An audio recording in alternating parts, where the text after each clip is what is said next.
Wonderful grace of Jesus, greater than all my sin. How shall my tongue describe it? Where shall his praise begin? Taking away my burden, setting my spirit free. For the wonderful grace of Jesus reaches me. Wonderful the matchless grace of Jesus, deeper than the mighty rolling sea, higher than the mountains, sparkling like a fountain, all-sufficient grace for even me. Broader than the scope of my transgression, seeing it greater far than all my sin and shame. Oh, magnify the precious name of Jesus, praise his name. Wonderful grace of Jesus, reaching to all the lost. By it I have been pardoned, saved to the uttermost. Chains have been torn asunder, giving me liberty. For the wonderful grace of Jesus reaches me. Wonderful the matchless grace of Jesus, deeper than the mighty rolling sea, higher than the mountains, sparkling like a fountain, all-sufficient grace for even me. Broader than the scope of my transgression, seeing it greater far than all my sin and shame. Oh, magnify the precious name of Jesus, praise his name. Wonderful grace of Jesus, reaching the most defiled, by its transforming power, making him God's dear child, purchasing peace and heaven for all eternity. And the wonderful grace of Jesus reaches me. Wonderful the matchless grace of Jesus, deeper than the mighty rolling sea, higher than the mountains, sparkling like a fountain, all-sufficient grace for even me. Broader than the scope of my transgression, seeing it greater far than all my sin and shame. Oh, magnify the precious name of Jesus, praise his name. In the year 601, Augustine landed on the coast of Kent with 40 monks sent out from Rome to seek to convert the Anglo-Saxons. 25 years later, one of those monks, named Paulinus, was appointed by the Church of Rome to be the first bishop of York. That's 626. The following year, 627, he went north to Northumbria, taking with him Ethelberga, the daughter of Ethelred, king of Kent, to be married to Edwin, king of Northumbria. He was, in fact, a king, the most powerful king of the north, and his territory actually extended to the coast, to what is Edinburgh today, originally Edwinsborough. So don't tell the Scots that, will you, because most of them don't know it. But his territory extended that far into Scotland, so he was a very powerful man. That was in 626 that happened. 627, rather. When Paulinus got there with the bride-to-be, he met with the king and his advisors in the great hall of the castle. Now you understand they didn't have windows as we have windows today. They had no glass in those days. And a huge fire burned on the hearth in that assembly hall. And Paulina stood up to speak to the king and his pagan advisors, because they were pagans at that time. While Paulinus was speaking about Christ and about Christianity and the hope of Christianity, a little bird, a sparrow, flew in through one of the open windows and landed on the hearth in front of the fire. It came out of the night and the wind and the rain. It was a fierce night. And there it dried its feathers and then waited a little while, then flew out again the way it came in through the window. One of the advisors said to Edwin, "Sire, seems to me that our life is like that sparrow. We come in out of the dark. We know not whence we came from. We go out into the dark again. We don't know where we're going. If this new religion can teach us, let us listen to it." And they did listen. The following year, Edwin and a number of his court came down to York and were baptized. But that question, we don't know where we came from. We don't know where we're going. I think that's true today for many people. Many people in the world, I think, in our society are pagans. When we speak of this as Christian England, but in reality it's no longer Christian England. Sometimes people talk of a post-Christian country. I don't think it's quite so bad as that yet, but it's getting that way.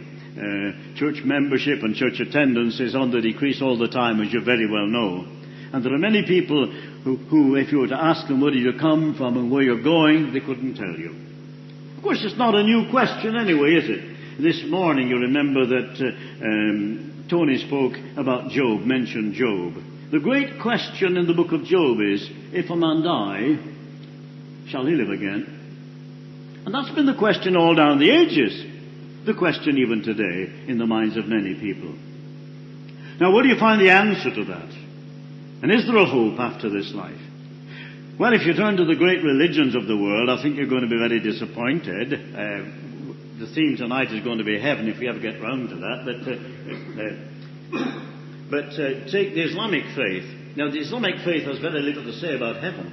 You talk about paradise, and you know very well that many of these so-called suicide bombers are persuaded to get involved in that because they believe that if they die in, as they assume, the service of Allah in this way, they will go straight to paradise and will be awarded 70 virgins, and that will be their eternity. Now, I have the Quran, and I've read the Quran, most of it, for maybe 40 years.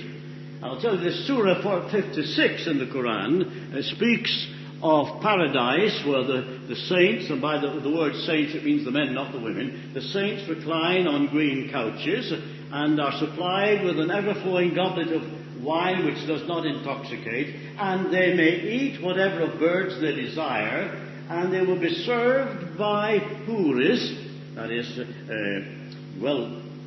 maidens or women, luxurious, beautiful women, with dark eyes like pearls in their shells, and they will recompense them for all their labors.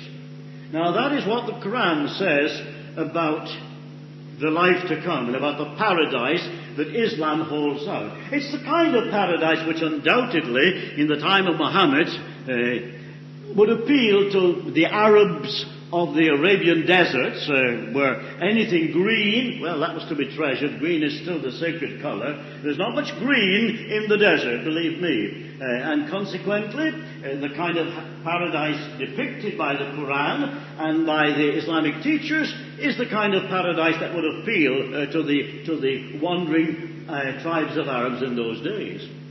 Nothing like that in the Bible, of course. What they're being offered is what any wealthy Arab already has today. Some of the wealthy men have got all that they want with regards to wine and women and song and everything else. So the Islamic paradise is a depiction of the most luxurious earthly life that they can imagine. What about Hinduism? Well, Hinduism doesn't have a great deal to offer either. The main doctrine of Hinduism is nirvana. You pass through reincarnations, as many as 20,000 reincarnations. Sometimes you may go up, sometimes you may go down, until eventually, if you're fortunate, you reach nirvana. And the word nirvana literally means nothingness. It means that the extinction of personality, the loss of personality. You're taken up into nothingness. Buddha? Well, the Buddha, if he ever existed, the word Buddha simply means enlightenment. And there was a mystic in the 5th century who began to teach this kind of doctrine. The very word Buddha actually applies to all of the teachers, past, present, and future. It's one word that encompasses all of the teaching. They are the Buddha, the enlightened. Although, of course, you get some fanciful tales about the Buddha who existed for thousands of years. Well, that is a fanciful tale anyway. But what does it teach? Well, it makes no demands on people. It is atheistic. It doesn't depict a personal God. It doesn't impose any standard of morality on people. It doesn't make any demands whatsoever. You can believe anything or nothing at all. And consequently, that's why it appeals to some of the so-called intellectuals in our high society today. They can do what they like, they can believe what they like, and they can claim to be Buddhists. No. In contrast with all of that, Paul says in 2 Timothy chapter 1 and verse 10 that Jesus Christ has brought life and immortality to light through the gospel. Now, do you realize that until Jesus came, no religion that had ever existed and no philosopher that had ever existed had been able to speak clearly about the possibility of life after death? Oh, the philosophers of the past had hoped that it might be so. They longed to believe that when this life is over, there is something else. But even God's ancient people, the Jews, didn't have a clear belief in a life after death. And they weren't taught about heaven. Because the belief in a life after death and the belief of a life in heaven with God was no part of the first covenant made at Sinai.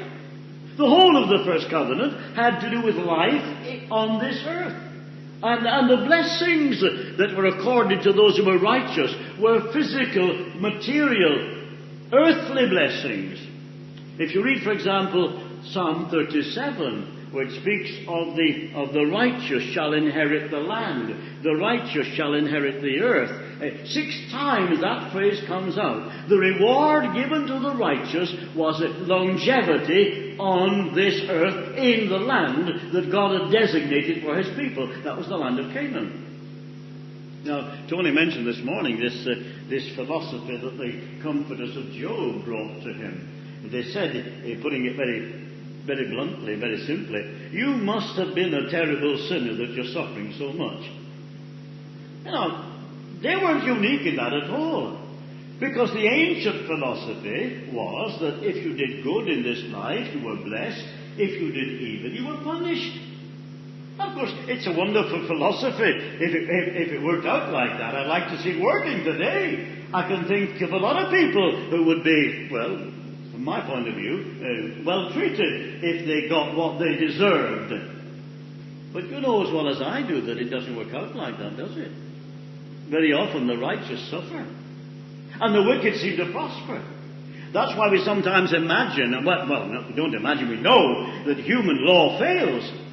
Time and time and time again. Criminals with men who are, well, called lawyers can twist the law to get the criminal off. Escape punishment. At least in this life. Of course, they don't escape punishment because there's a bigger judgment to come, isn't there? But that's the idea. In this life, it does not seem to work out that if you do good, you prosper, and if you do evil, you suffer.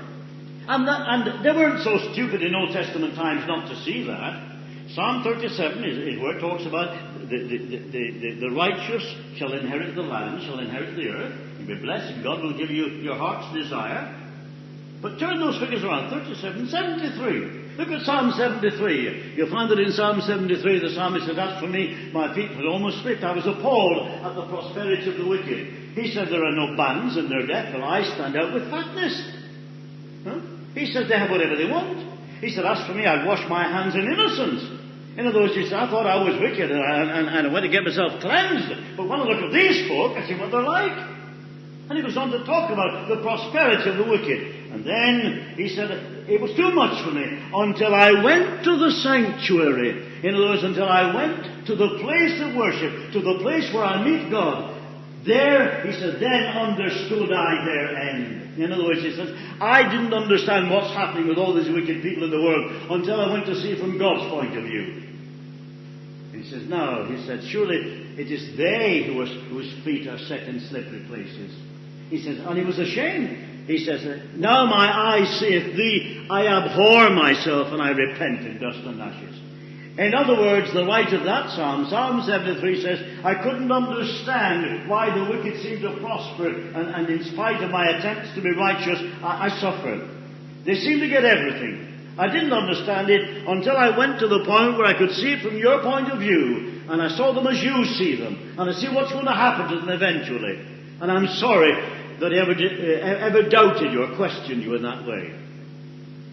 Only gradually did belief in a life after death emerge in Old Testament times. And you remember that even when Jesus came along, the issue had not been settled.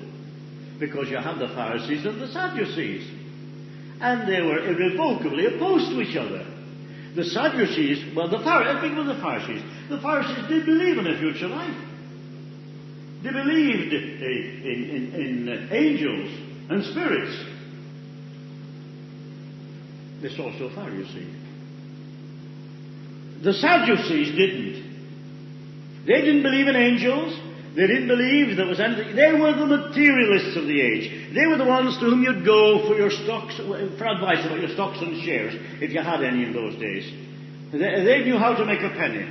And of course they claimed that men should serve God altruistically, without hope of gain or fear of punishment. But when push came to shove, so to speak, they were the ones to make sure that they got the best in this life. They didn't believe in a future life, so sad, you see. And that's why Paul was able to say, Jesus Christ has brought life and immortality to light. He's driven away the mists that have surrounded it. He set it on a firm basis. And that's why Jesus is unique in his message. How does he do it? Paul says he has brought it to light through the gospel, through the good news. For example, John chapter 14. Who doesn't know that passage? Let not your hearts be troubled. You believe in God. Believe also in me. In my Father's house are many abiding places. Not many mansions. Don't think of mansions. Let's say detached houses. Many abiding places. If it were not so, I would have told you. I go to prepare a place for you.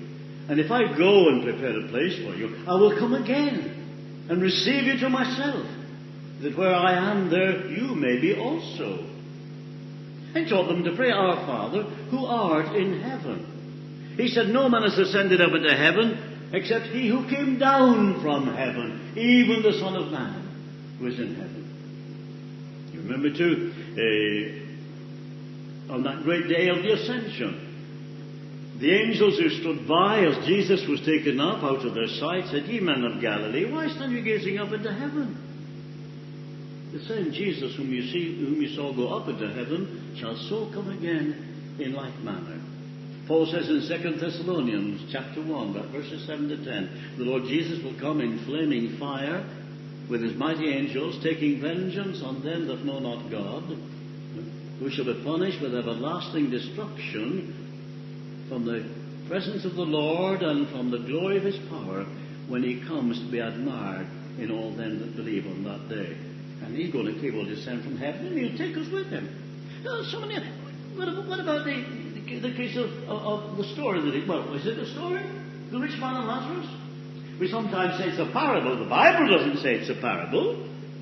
Jesus says, there was a rich man, and there was a beggar named Lazarus. He doesn't name the rich man. It's rather interesting that always, whenever Jesus had to speak of somebody in an unfortunate, unhappy kind of way, a bad person, he didn't give a name. You look at that. He's always very, very careful not to name names when he's talking about people like this rich man. A rich man and Lazarus. We're told that Lazarus was the beggar who lay at the man's gate, full of sores, and the pariah dogs, the dogs of the street, came and licked the man's sores. The man ate of the crumbs that fell from the rich man's table, the scraps they took out, threw out to him. And he died and was buried. No, he wasn't. Lazarus died. What would happen to Lazarus as a beggar was that they would pick him up in the early hours of the morning when the carts went around the street to pick up the beggars who died during the night, and take their body and put it into the valley of Gehenna, on the eastern side of the city, where the refuse fires were kept burning all the time. And that's how the bodies of beggars and criminals who died were disposed of. They were burned in the fires of Gehenna. That's why the fires of Gehenna, fires of hell, the fires of Gehenna became the symbol of the punishment of the wicked in the life to come. No funeral for him. Nobody to mourn for the beggar, except that's what happened to his body. But Lazarus was taken by the angels to Abraham's bosom. That's the highest. Remember that Jesus is talking to Jews, and he's talking of the most holy place they can possibly conceive of, the presence of Abraham, the father of the nation. And then we're told the rich man died and was buried. I guarantee he was buried. And buried, really buried. There'd be a long procession all through the streets of Jerusalem, with tablets on which were inscribed the good deeds ascribed to this man, and all of the fine qualities that he had. He'd be buried with pomp and circumstance. But in Hades he lifted up his eyes in torment and saw Lazarus afar off. Now that answers some of the questions, we sometimes feel people ask. Will there be recognition in the life to come? Shall we know each other? I think that's possibly the question that I've most frequently had asked me in all the time I've been preaching. Shall we know each other in the life to come? Well, does Jesus ever teach untruth? Even if you were to say that's a parable, and it's not a parable, but even if it's just a story, do you think Jesus ever teaches untruth, even in parabolic or story form? That's what he's saying here. Jesus is saying that the rich man recognized Lazarus. He said, "Send Lazarus." He saw Lazarus. There's recognition in the life to come. When we get to heaven and we get a body like unto his glorious body that Paul talks about, we're not going to turn out like peas out of a pod, all looking alike. He's not going to stamp us out like little men, or with all the same kind of... No, that's not it at all. We shall remain ourselves with our own distinct personality. Paul will still be Paul, and Peter will still be Peter, and John will still be John, but John will be the perfect John, and Peter the perfect Peter, and Paul the perfect Paul. John McIntyre is going to be the perfect John McIntyre, which is not now. Frank Morgan will be the perfect Frank Morgan, which is not now. Yeah, we shall be this. There's nobody like you. Do you realize that? You talk about identical twins. There are no two creations of God identically alike. We're all distinct. We have our own distinct personalities, and that's what survives. That's what's important. In fact, Paul actually talks about this in 2 Corinthians 4, and I think it's about verse 13. He speaks about the one who raised Jesus from the dead shall raise us, and together you and I will be received into his presence. And Paul's talking to the Corinthians about meeting Jesus with them. Is he going to meet them with a bunch of strangers? Of course not. Paul is actually talking as if he's going to recognize them. They're going to know him. They're going to be together. Well, Jesus said, in my Father's house are many abiding places. My Father's house. What's a house? It 4 walls, carpets on the floor, furniture. Is that what makes a house? Well, it may make a house, but it doesn't make a home. But you know very well that heaven's the home of your Father. It's the home of your elder brother. It's the home of all those who've gone before. Can you imagine a home where the members of the family don't recognize each other? If you went home tonight, Liz, you left nobody in, I'm sure, but if you went home tonight, you opened that, put the key in the front door, went in, and there's about half a dozen strangers sitting around there watching your television. You'd think there's something weird going on here. They don't belong here. This is my home. They're not members of my family. The home is the place where the family is. Where you love each other. Where you recognize each other. Where you care for each other. That's what heaven is. Heaven's a home. Not just a place of complete strangers. I like, many years ago, I read something said by an old preacher. He said, when I was a little boy, he talked about heaven. He used to think about heaven as a place of streets of gold and pearly gates and jasper walls, but full of people who were strangers to me. Then he said, a little brother died. I began to think that among all those people treading the streets of gold, there was one little fellow known to me, but only one. And he says, as the years passed by, and as I got older, and as friends and relatives died, the number of the people that I knew grew, until at last I no longer thought about the pearly gates and the streets of gold and the jasper walls, but of the society that lives in heaven. That's what it is. You have come to the Church of the Firstborn, whose names are written in heaven, to the spirits of just men made perfect, and to Jesus, the mediator of a better covenant.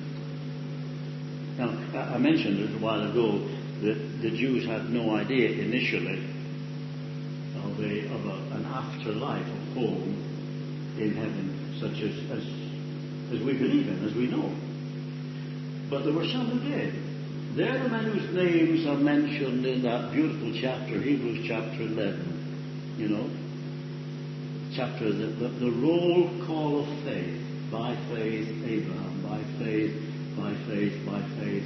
And so he goes on. And then he says, they who say these things desire a country. And if they had been mindful, it means if they had cared about that country from which they went out, they would have had the opportunity to have returned. But now they seek a better country. That is a heavenly. Therefore, God is not ashamed to be called their God. He has prepared for them a city. And by the way, you students of the letter to the Hebrews, where the verse that says, therefore God is not ashamed to be called their God, and he's talking about Abraham, Isaac, and Jacob. Do you remember how God spoke of Abraham, Isaac, and Jacob many times in the Old Testament? I am the God of Abraham, Isaac, and Jacob. That passage in the Greek means, because they desire a better country, God is not ashamed to have his name connected with theirs. That's literally what it means. He's not ashamed to say, I am the God of Abraham, Isaac, and Jacob. And God is the God of Bernard Williams. He's the God of Liz Williams. And yes, if you're a believer, that's what God says. I'm not ashamed to be identified with you. And I have prepared for you a city.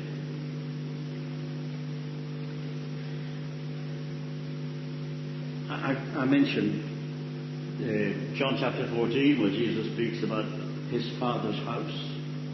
And I mentioned what he says about the rich man and Lazarus. I'd like to say more about that. There's more there than I've got the time to talk about tonight. Recognition and, memory. I have 5 brothers still down there. Send Lazarus. Is there memory?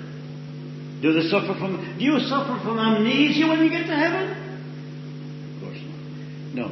I think you'll still remember. But remember what Paul says at the end of the 13th chapter of 1 Corinthians. Now we know in part. And we prophesy in part. But when that which is perfect is come, that which is in part shall be done away. He says, we shall know even as we also are known. And we'll understand things that we don't understand now. One of the, for example, give you an example. One of the questions very often asked, well, what about my father, my mother, my brother, my sister, who's not a Christian, refused to become a Christian? What will happen to them? I can't be happy in heaven if I thought that so-and-so is not there. Well, if so-and-so is not deemed worthy to be in heaven, you will not be any more unhappy than God is. But you will understand one thing, that nobody will be barred from heaven who should be in heaven. And there will be nobody in heaven who should not be there. And anybody on that day when God says, depart from me, I did not know you. You didn't know me, I don't know you. Depart from me. On that day when God says that to some souls, we shall understand that justice is being done. That there is no way in which God could permit that particular soul to be in heaven, because the opportunity of being there has been rejected. And sad, yes, I suppose we'll be sad. But we'll understand. We'll understand that this is right. I have a lot of things here I'd like to talk about. Let me, before I throw it open for questions or any comments you want to make. Not the other way, but the other way, in which he brought life and immortality to life, was through his resurrection from the dead. He proved that life is possible beyond death. Remember? Matthew 16, verse 18. When Peter had said, you are the Christ, the Son of the living God, Jesus said, blessed are you, Simon, son of John, because flesh and blood has not revealed this to you, but my Father is in heaven. And I say to you, you're Peter, but on this rock I will build my church, and the gates of Hades shall not prevail against it. Now what does he mean? He's not talking about the church attacking Hades and bursting into Hades, because you just want, I don't want to be with them if that's what we're going to do. I don't want to go into Hades under any circumstances. And it's not a picture of Hades attacking the church, because a city never went to war carrying its gates with it. It is a picture of the church bursting out of the unseen world, because Jesus rose from the dead. Death had no dominion over him, and death cannot hold those who believe in him. That's the guarantee of your resurrection. Jesus said, because I live, you shall live also. Do you remember that story in John chapter 11 of Lazarus? The other Lazarus this time. The Lazarus, the brother of Martha and Mary, who died. And Jesus, eventually, Jesus waited. After receiving the message, he waited until the 4 days had elapsed. Why did he wait? But because the Jews had the belief that for 3 or 4 days after death, the soul remained in the vicinity, seeking re-entry into the body. And he didn't want anybody to be in any doubt as to what was going to happen. He waited until the soul of Lazarus, by Jewish thinking, had left before he did anything. Then he went there and he said, Lazarus, here, out. And who was it? One of the great words of the past said, if he hadn't said Lazarus, hadn't used the name Lazarus, all the dead would have come out. But it's Lazarus, in our English translation, come forth. He'd said to Mary, I am the resurrection and the life. I am the resurrection and the life. He who believes in me, though he die, yet shall he live.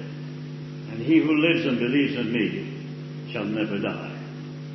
Jesus sealed that promise by his resurrection. He was buried, and the third day he rose again from the dead in triumph over the grave. Let me give you time for a few questions rather than carry on that. While on the sea hear the terrible roaring, see how the boat of my life rolls with me.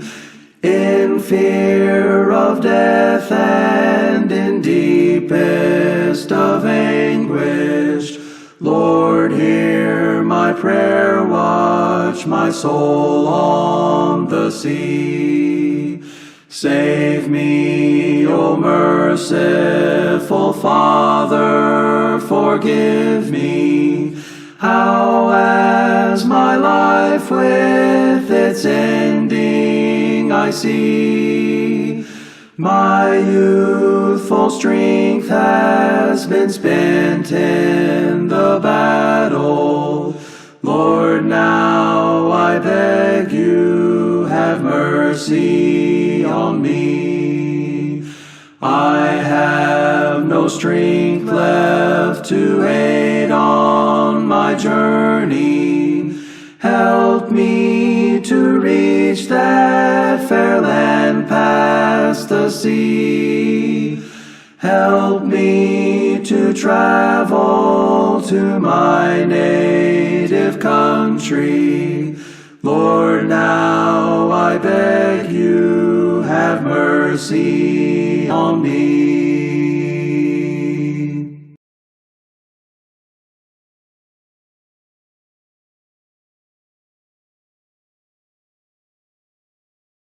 I have heard of a land on the far-away strand. 'Tis a beautiful home of the soul,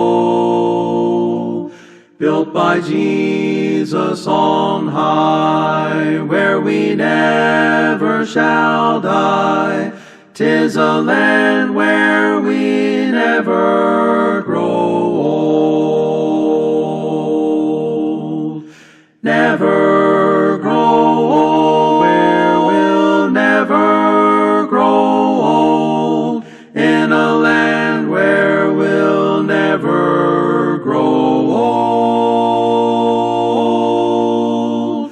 Never grow old, where we'll never grow old. In a land where we'll never grow old. In that beautiful home where we'll never more roam, we shall be in the sweet by and by. Happy praise to the King, through eternity sing. 'Tis a land where we never shall die. Never grow old, where we'll never grow old. In a land where we'll never grow old. Never grow old, where we'll never grow old. In a land where we'll never grow old. When our work here is done, and the life crown is won, and our troubles and trials are o'er, all our sorrow will end, and our voices will blend with the loved ones who've gone on before. Never